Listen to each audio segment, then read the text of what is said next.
মাসুদ, আপনি যেহেতু ছাত্র দল বা ছাত্রলীগের কথা আপনি তুলনামূলক একটা চিত্র বলেছেন ঘটনার সময়ের ব্যবধানে, ছাত্র দল বা বিএনপির অনেকের বিরুদ্ধে অভিযোগ উঠেছে এবং কয়েকশো নেতাকর্মীর বিরুদ্ধে তার ব্যবস্থাও নিয়েছে। তো নির্বাচন তো ডিসেম্বর মাসে হবার কথা, আন্দোলন সবেমাত্র সফল হলো।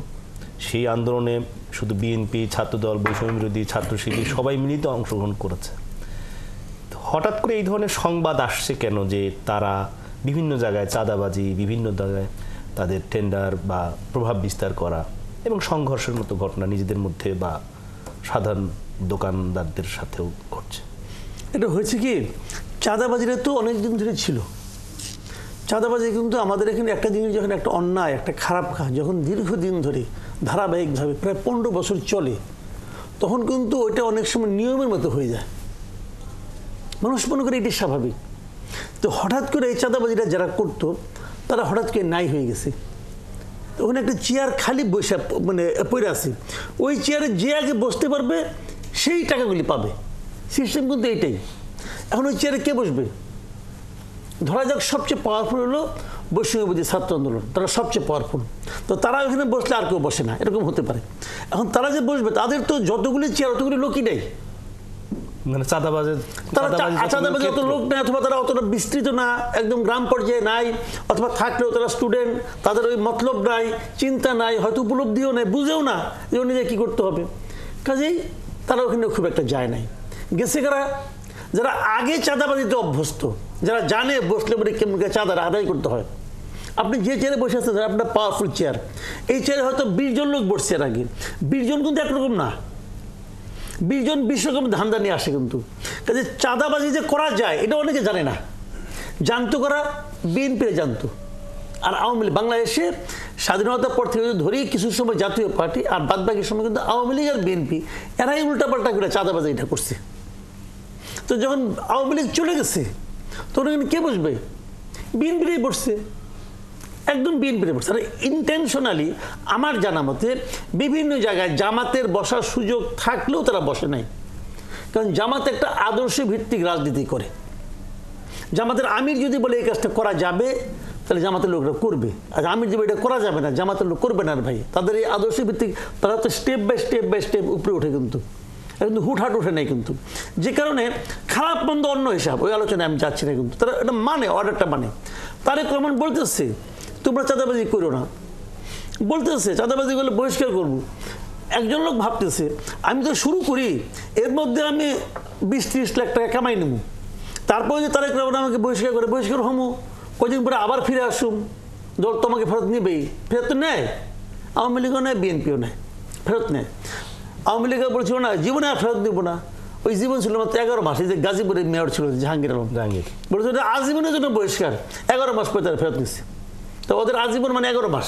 তো এরা কিন্তু এটা জানে যে কদিন পরে যখন জানা যাবে যে আমি না থাকলে ইলেকশনে ফেল করবে, তখন আমার নিবে। তো আমি যদি 50 লাখ টাকা 15 দিনে কামাই করতে পারি, খারাপ কি? তো চাঁদাবাজির অভিযোগ বিএনপির বিরুদ্ধে আসবে।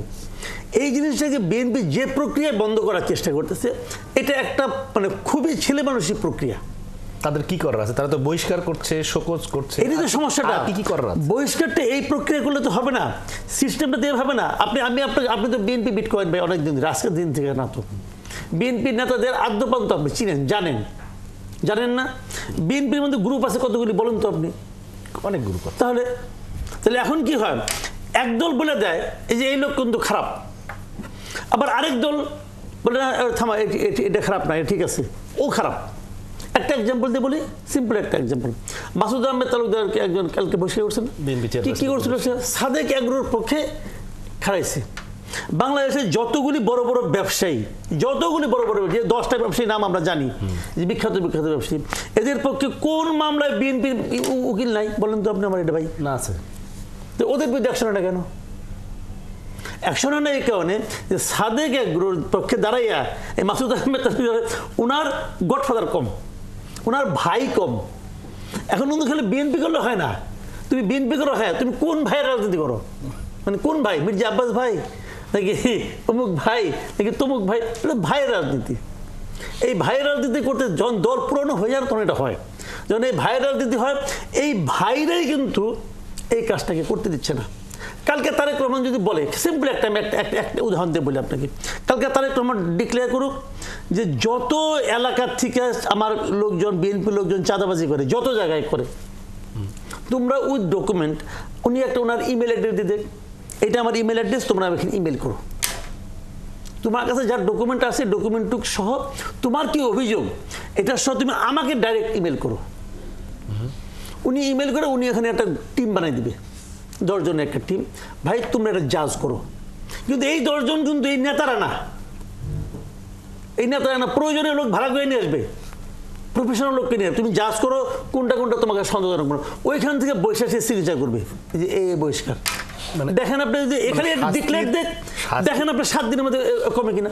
শাস্তি দেয়া বা বহিষ্কার করার যে পদ্ধতি সেটি নিয়েও আপনার প্রশ্ন আছে একদম। নিশ্চয়ই আমরা বিরতির পর আরো অনেকগুলো বিষয় আমরা আলোচনা করব, দর্শক সঙ্গেই থাকবেন।